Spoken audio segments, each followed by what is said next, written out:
Kita menuju ke Prof. Hik.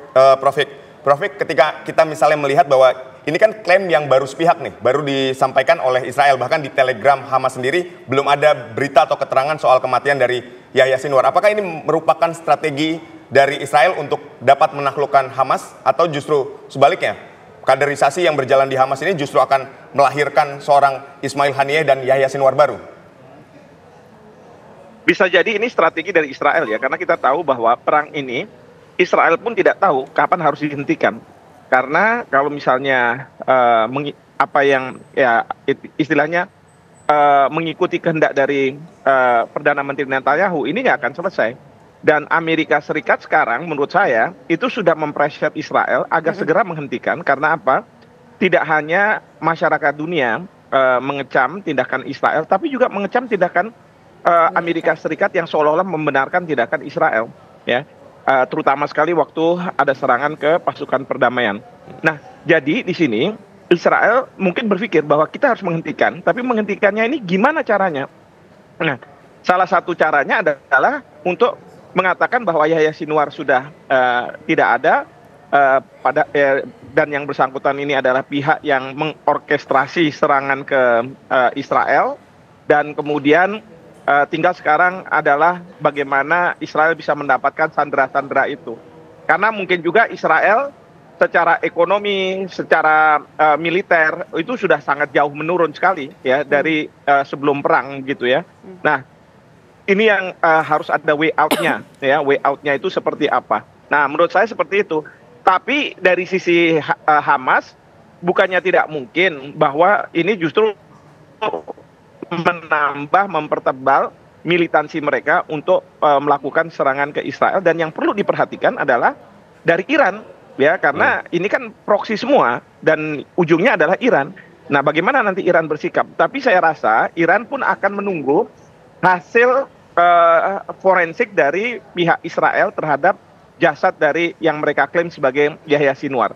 Kalau memang benar adanya, ya sudah, berarti mungkin saja mereka melakukan serangan. Tapi kalau misalnya tidak, ya mereka akan mensupport siapapun yang ada di lapangan, termasuk Yahya Sinwar mungkin masih hidup dan kemudian melawan Israel, mereka akan dukung. Seperti itu. Ya, Prof, ini kalau kita lihat kan ini perjalanan panjang perang ini, Prof. Puluhan ribu orang selama dalam kurun waktu 1 tahun belakangan ini sudah meregang nyawa akibat serangan dari Israel. Sejumlah petinggi-petinggi dari Hamas pun juga sudah dihabisi oleh Israel. Tapi tampaknya negara-negara kuat seperti Amerika Serikat, PBB, tampaknya tidak bisa berbuat banyak, tidak bisa melakukan apa-apa, Prof. Ya, jadi kalau misalnya dalam perang itu ada istilah point of no return. Jadi kalau kita sudah melancarkan suatu serangan dan itu sudah katakanlah di tengah-tengah, itu nggak mungkin kembali lagi. Karena apa? Dengannya kembali, Israel misalnya kembali, dia akan dikatakan oleh dunia bahwa dia kalah. Dia nggak mau. Dia harus menyelamatkan mukanya. Nah, sekarang masalahnya adalah kapan ini harus selesainya? Kan harus ada patokan. Amerika Serikat juga mengatakan seperti itu. Dan dia tidak menghendaki terjadinya eskalasi perang terbuka terutama antara Israel dengan Iran. Kita tahu terakhir kan Iran menyerang Israel, tapi sekarang sampai hari ini yang saya pantau, Israel masih belum membalas serangan dari Iran. Ya, walaupun mereka menjanjikan itu. Nah, ini artinya apa? Di behind the scene, di belakang ini sebenarnya sudah terjadi nih pembicaraan-pembicaraan. Di satu sisi perang mungkin harus diselesaikan, kedua Israel harus dimukakan di mukanya harus diselamatkan, dan kemudian yang ketiga bahwa Amerika Serikat akan masuk dan kemudian ya melakukan upaya yang seolah-olah mendamaikan dan lain sebagainya. Tapi sebenarnya sudah didamaikan di belakang ini. Nah, ini yang dugaan saya upaya bagaimana menyelamatkan muka Israel, ya, karena Israel tidak mungkin dia tiba-tiba mundur, ya, karena terus kemudian dianggap bahwa perang sudah dimenangkan oleh pihak pejuang Hamas yang selama ini bertahan. Ini kan kayak perang gerilya. Ya, kita ingat Amerika Serikat ketika dia mundur dari Vietnam karena adanya serangan-serangan gerilya dari Vietcong begitu, itu kan membuat malu juga Amerika Serikat. Nah, mungkin Israel tidak mau dalam posisi itu, sehingga cerita bahwa adanya Yahya Sinwar yang ditewaskan ya. Karena menurut saya juga saya curiga karena kalau Israel itu pasti dia punya persisi. Jadi kalau dia menghendaki ada orang tertentu yang akan dia bunuh, katakanlah gitu, yang akan dia serang, dia akan harus tahu ada di mana. Cerita nggak? Karena kebetulan gitu ya. Saya kok tidak yakin gitu ya kalau itu semua karena kebetulan. Seperti itu. Baik, kita ke Mbak Dina. Mbak Dina kan ketika kita berbicara sosok Yahya Sinwar ini adalah orang yang paling ditakuti oleh Israel. Nah, Anda melihat ketika memang betul, katakanlah memang klaim yang disampaikan oleh Israel betul, berarti kan harus ada kaderisasi di dalam Hamas gitu. Kita lihat bahwa Hamas ini termasuk yang sangat luar biasa bagus ya ketika melakukan kaderisasi. Ismail Haniyeh terbunuh, tidak lama ada sosok Yahya Sinwar. Nah, bagaimana dengan proses kaderisasi di Hamas sendiri Anda lihat saat ini?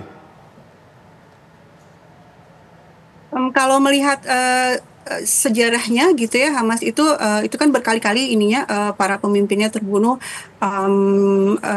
dan selalu ada penggantinya gitu ya.